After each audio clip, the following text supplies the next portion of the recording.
Hi guys, so I just want to make a correction from my first video saying that this part 2, the coming up video, would show another reason why the power of attorney and the will should be null and void. I want to make a correction on that to say this is actually the trust for Big Cat Rescue, not the power of attorney or the will, so I just wanted to clear that up.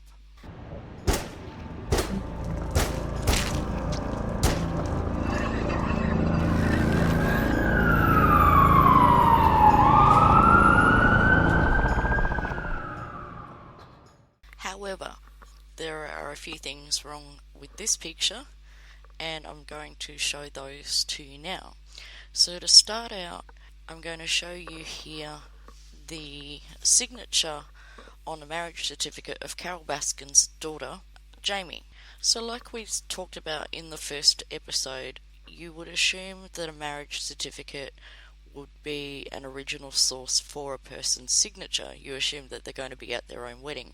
So we're going to take this signature from 2012 that is Jamie's actual signature. So let's assume that that is correct.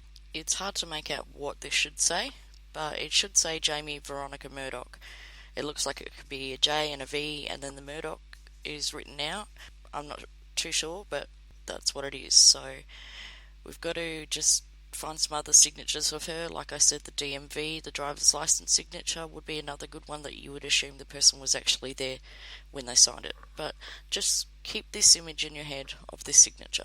Okay, now let's look at the signature on the trust, the Guardian Land Trust Agreement. So page 8 of that is the signature page, and you're going to see something here that you've seen in part 1. In the bottom right, you've seen that Sandra Whitcomb notary seal, and we've all seen this and we all know this. And remember, when she was interviewed by Jerry Mitchell, she said she was just the housekeeper, and we don't know that she was even aware that this notary seal was created in her name. She didn't know anything about the will and the power of attorney. Okay, so let's have a closer look at this. No, you're not seeing things. It is stamped upside down. Why would someone do that? Maybe to take away from the fact of something on it that is a bit dodgy? Who knows? But if you have a look, it says it expires November 15th, 1996 in Florida. Now I'm going to explain this to you, so it's a bit hard to understand, but I'll just make it very clear very shortly. So according to Florida law, these stamps are good for 4 years. So if you work backward, we can work out that it started on November 16th, 1992. So remember that date, November 16th, 92 is when this started. Look at the date on this trust, 22nd of September, 1992. September, October, November. November 16th, 92 is when this notary stamp would have went in.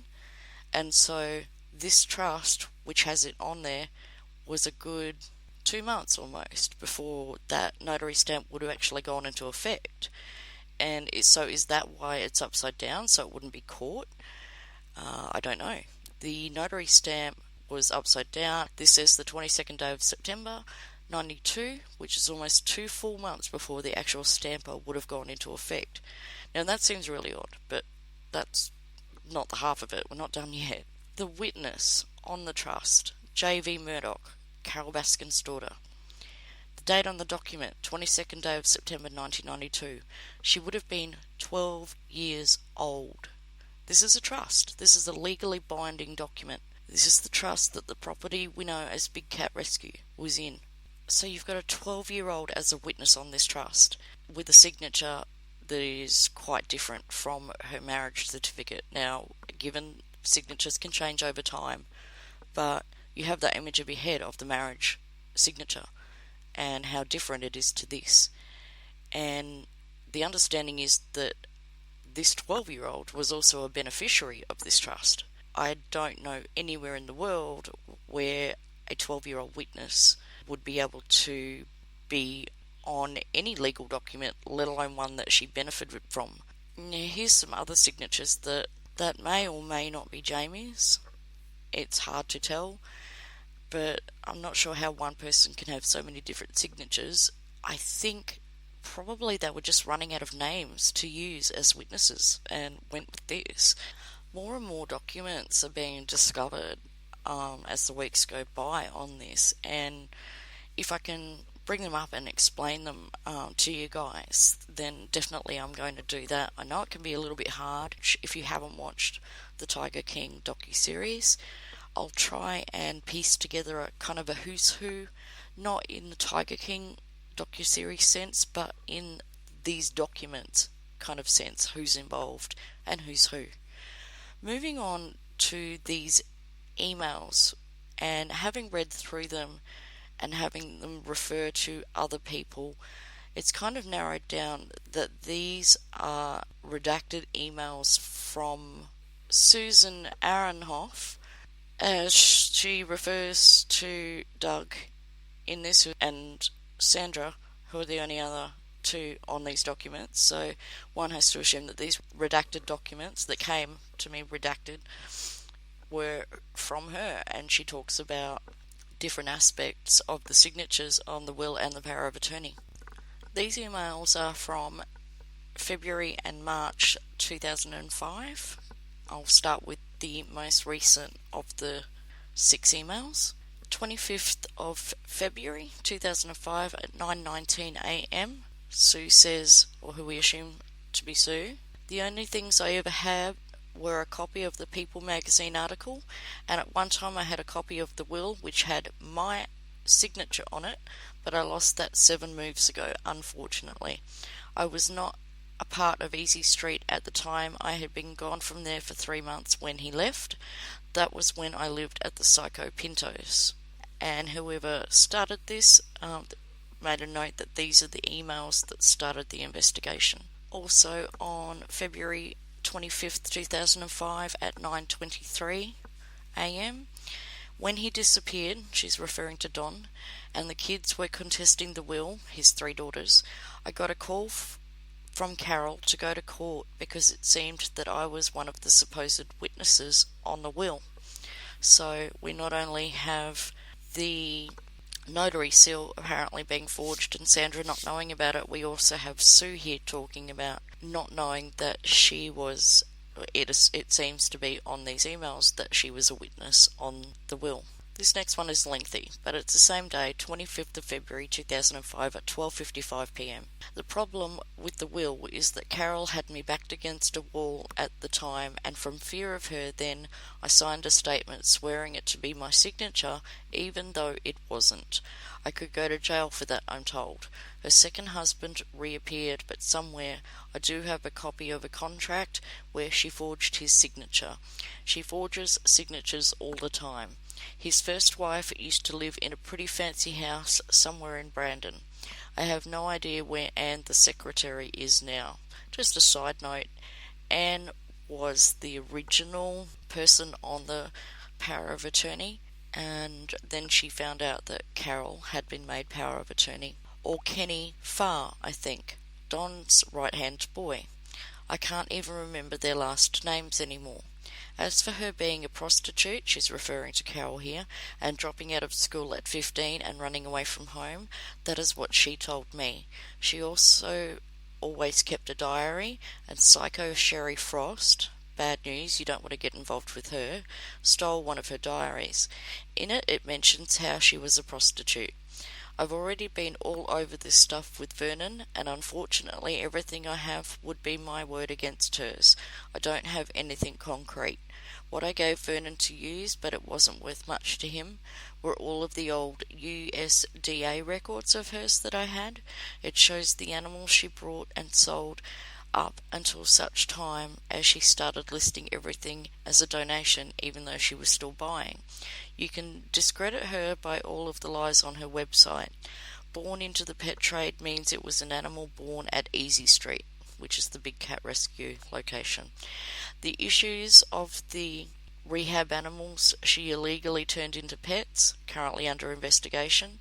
Shaquille, the black leopard, she says came to Easy Street from a Vegas act with damage to his face from being beaten. Lies.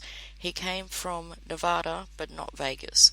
He wasn't in an animal act and he had no deformities until she denied him medical attention for years because he was clawed and nasty. Somewhere I have an article she wrote on how to choose the right exotic cat as a pet for you. In the same issue of that magazine, I wrote an article how you need to have a reality check if you think these animals make good pets. Anyway, I think the bottom line is my stuff is useless. If you put me up against her, she'll just pull in the likes of Anne and Jackie, ex-volunteer Ask Deb About, or the Pintos, people who don't like me and will say she's telling the truth and I'm lying. Her staff would rather die than admit she isn't telling the truth. She has a really strong wall up around her, but walls come down. Hopefully so will hers.